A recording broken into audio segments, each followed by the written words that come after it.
2017 में फेसबुक ने election commission of India को फर्स्ट टाइम वोटर्स को रजिस्टर करने में मदद करने के लिए अपने प्लेटफॉर्म की पेशकश की। लेकिन क्या आप जानते हैं कि फेसबुक ने अपना प्लेटफॉर्म फ्री में दे दिया था? सवाल है क्यों? क्योंकि इलेक्शन कमीशन के साथ इस पार्टनरशिप से फेसबुक को लाखों फर्स्ट टाइम इंडियन वोटर्स के बेशकीमती डेटा बैंक बनाने में मदद मिल सकती थी, जो फेसबुक पॉलिटिकल पार्टीज को आगे ऊंची कीमत पर बेच सकता था। उदाहरण के लिए लोकसभा इलेक्शन लड़ने वाले पॉलिटिकल पार्टीज के बारे में सोचे तो इन्हें लाखों फर्स्ट टाइम वोटर्स को टारगेट करने की जरूरत है, लेकिन देश भर के वोटर्स बहुत अलग हैं। यहां तक कि वे मुद्दे जो उनके लिए बहुत मायने रखते हैं वो भी अलग अलग हैं। अब अगर किसी पॉलिटिकल पार्टी को देश भर से इन फर्स्ट टाइम वोटर्स के बारे में डेटा मिलता है तो डेटा में न केवल नाम और उम्र और पता शामिल है, बल्कि email ID, mobile numbers, personal interest, educational qualification, political leanings, income level, caste, community भी शामिल है। ये न केवल इन वोटर्स तक सीधे पहुंचने में मदद करेगा, ये एक पॉलिटिकल पार्टी को उसके स्पेसिफिक नेचर के मुताबिक हर वोटर को टारगेट करने की भी इजाजत देगा। इसलिए इस तरह के डेटा मिलने से पॉलिटिकल पार्टी को अपने विरोधियों के खिलाफ बहुत ज्यादा फायदा होगा। क्या फेसबुक ने इस तरह के डेटा का गलत इस्तेमाल पहले किया है? मार्च 2018 में हुई Facebook Cambridge Analytica data scandal को याद कीजिए, जब data analytics firm Cambridge Analytica ने 50 मिलियन फेसबुक यूजर्स के डेटा को हासिल किया था।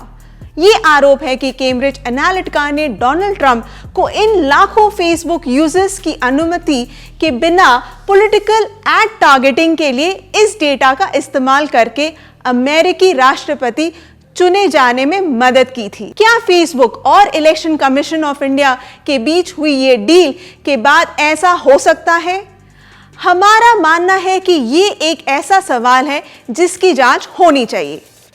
कैम्ब्रिज एनालिटिका घोटाले के बाद फेसबुक ने दावा किया था कि डेटा का कोई उल्लंघन नहीं हुआ था और उसने कैम्ब्रिज एनालिटिका को सेवा से निलंबित कर दिया था। उस समय भारत सरकार ने फेसबुक और कैम्ब्रिज एनालिटिका से यह भी पूछा था कि क्या फेसबुक के भारतीय यूजर्स के बीच कोई डेटा उल्लंघन हुआ है। सीबीआई को भी मामले की जांच करने के लिए कहा गया था। इन सवालों और जांचों का क्या हुआ, आज तक कोई ऑफिशियल सूचना नहीं है और हम आपको फेसबुक कैम्ब्रिज एनालिटिका मामले की याद क्यों दिला रहे हैं, क्योंकि इस घोटाले की खबर आने से एक साल पहले चुनाव आयोग ने फेसबुक के साथ पार्टनरशिप की थी, लाखों भारतीय यूजर्स के निजी डेटा को खतरे में डाल दिया था। ध्यान दें, 2017 में फेसबुक के पास भारतीय जनसंख्या के 1/6 यानी 200 मिलियन रजिस्टर्ड इंडियन यूजर्स एक सिंगल डेटाबेस में थे। तो यहां बताते हैं कि फेसबुक ने चुनाव आयोग के साथ काम करने का प्रस्ताव कैसे दिया। पार्टनरशिप को नाम दिया गया पहली बार वोट दे रहे मतदाताओं में छूट गए मतदाताओं को एनरोल करने के लिए स्पेशल ड्राइव। देश में 19 साल से ज्यादा उम्र के सभी फेसबुक यूजर्स को न्यूज फीड्स में वोट के लिए रजिस्टर करने के लिए एक रिमाइंडर भेजा गया। रजिस्टर नाउ बटन पर क्लिक करने से voter national voters service portal पर चले जाएंगे। फेसबुक 13 भारतीय भाषाओं में कैंपेन को बढ़ावा देगा और सबसे बड़ी बात, सभी यूजर्स को रिमाइंडर भेजने, इनिशिएटिव और वीडियो रिकॉर्डिंग को बढ़ावा देने से संबंधित सारे खर्चे फेसबुक ही करेगा और चुनाव आयोग की कोई लागत नहीं होगी। लेकिन बदले में फेसबुक को यह जानकारी मिलेगी कि उनके कितने यूजर्स वोटर्स के रूप में रजिस्टर होने में इंटरेस्टेड हैं।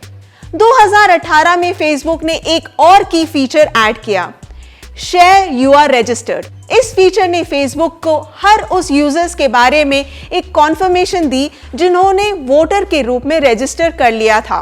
फेसबुक एक बेशकीमती डेटाबेस बना रहा था जिससे कोई भी political party first time voters तक पहुंचने के लिए चाहेगा। क्या फेसबुक सही में किसी भी पॉलिटिकल पार्टी के साथ इस डेटा को शेयर करता है?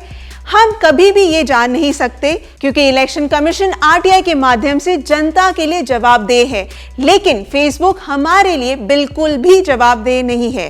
आरटीआई के माध्यम से क्विंट ने ईसी फेसबुक पार्टनरशिप से संबंधित डॉक्यूमेंट्स को हासिल किया। इंटरेस्टिंग बात यह है कि कहीं भी हमें नहीं दिखा कि ईसी ऑफिशियल्स ने चिंता जाहिर की हो या सवाल उठाया हो कि फेसबुक ये कैसे तय करेगा कि वो डेटा सुरक्षित रखेगा। कोई सवाल नहीं पूछा गया कि क्या फेसबुक के इंडियन यूजर्स की गोपनीयता भंग नहीं होगी, और इस बारे में कोई सवाल नहीं पूछा गया कि क्या फेसबुक इस डेटा को किसी तीसरे पक्ष को शेयर नहीं करेगा या बेच देगा। दरअसल 2018 में कैम्ब्रिज एनालिटिका मामले के सामने आने के बाद उस समय के chief election commissioner OP Rawat ने ईसी फेसबुक पार्टनरशिप को लेकर चिंता जताई थी, लेकिन कुछ दिनों बाद रावत ने पुष्टि की थी कि यह पार्टनरशिप जारी रहेगी। उस समय रावत ने पार्टनरशिप को जारी रखने के पीछे कोई कारण नहीं बताया था। जब क्विंट ने हाल ही में रावत से इस बारे में संपर्क किया तो उन्होंने कहा, एंड आई कोट, एक बैठक में मुझे मेरे जूनियर्स ने कहा कि पार्टनरशिप फेसबुक के साथ शुरू किया जा सकता है क्योंकि ये सुरक्षित लग रहा है। उसके बाद सब कुछ उपचुनाव आयुक्तों के स्तर पर किया गया था, अनकोट। इसलिए यहाँ कुछ सवाल हैं जो हमने चुनाव आयोग से पूछे हैं। पहला, ईसी ने एक ऐसी पार्टनरशिप क्यों की जिसके जरिए फेसबुक को भारत के फर्स्ट टाइम वोटर्स के बारे में जानकारी मिली जो फेसबुक के माध्यम से वोट करने के लिए रजिस्टर्ड थे। दूसरा, चुनाव आयोग ने यह सुनिश्चित करने के लिए क्या उपाय किए कि फेसबुक फर्स्ट टाइम वोटर्स के डेटा का गलत इस्तेमाल किया या किसी तीसरे पक्ष या किसी पॉलिटिकल पार्टी को बेचा। तीसरा, जब फेसबुक ने मुफ्त में इस वोटर रजिस्ट्रेशन पार्टनरशिप की पेशकश की तो क्या इससे इलेक्शन कमीशन को कोई आशंका नहीं हुई? चौथा, Facebook Cambridge Analytica data breach विवाद के बावजूद ईसी ने फेसबुक के साथ अपनी पार्टनरशिप क्यों जारी रखी? पांचवा, क्या ईसी ने फेसबुक की एक्चुअल डेटा प्रोटेक्शन प्रैक्टिसेस का ऑडिट किया था ताकि यह देखा जा सके कि क्या वे उनके दावे से मेल खाते हैं? हम अभी भी इलेक्शन कमीशन और फेसबुक से हमारे सवालों के जवाब का इंतजार कर रहे हैं।